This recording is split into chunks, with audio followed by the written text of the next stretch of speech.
Good morning, good Erev Shabbos. Happy New Year. Special greetings to our soldiers at Fort Jackson. To everybody watching our video. The book of Genesis closes this week with Joseph's brothers telling him, before he died, our father asked you to forgive us for treating you so badly. So Joseph had to tell them again, guys, don't be afraid. I know you intended to harm me, but God had other intentions, which were for the good. And I saved so many lives. The episode revolves around one of the central themes of the book of Genesis, which is sibling rivalry, Cain and Abel, Jacob and Esau, and attempts to answer the simple question, can brothers live in peace? Because if they can't, then how can nations get along? And if nations cannot get along, how will we ever survive?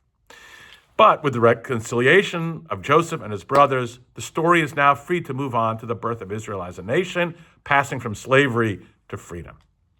You see, the drama that Joseph put his brothers through was to see if they realized the wrong that they had done in selling Joseph and if they had really changed. So at the height of the drama, which we read last week, Judah, who had proposed selling Joseph 22 years ago into slavery, had completely changed and now offered himself, in fact, to be a slave in place of their brother Benjamin. Judah had done teshuvah. He had become a different person. One of the great penitents in the Talmud, Shimon ben Lakish, known as Reish Lakish, was originally a highway robber who eventually was persuaded to give up his lawless ways and become a rabbi.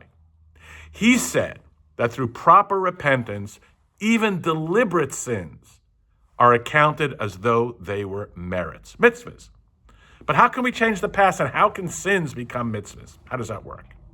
Perhaps that's what Joseph meant when he said, look, acts have multiple consequences. When we intend evil, the bad consequences are on us. Hey, bros, you sold me. You have to deal with the consequences. Good consequences are unintended outcomes. For Joseph, look, many positive things happened. He became viceroy of Egypt, chief economist, saved Egypt and millions of lives from famine. But these could not be attributed to the brothers. They meant to sell Joseph as a slave. But once the brothers had undergone true repentance, it was possible to see the good consequences. Because by a change of heart, we can redeem the past. We can't change what happened, but we can change the meaning of what happened. Joseph's message was, by your repentance, you have written a new chapter in your story. The harm you intended ultimately led to good. Because we cannot change the past, but we can change the story that we tell about the past. But that only happens when we change ourselves. So Genesis ends with the story of Joseph and his brothers to tell us that we can become the nation tasked with transforming the world's moral vision only if we are capable of changing ourselves. Teshuvah is the ultimate assertion of freedom. Time then becomes an arena of change in which the future redeems the past and a new concept is born, the idea we call hope.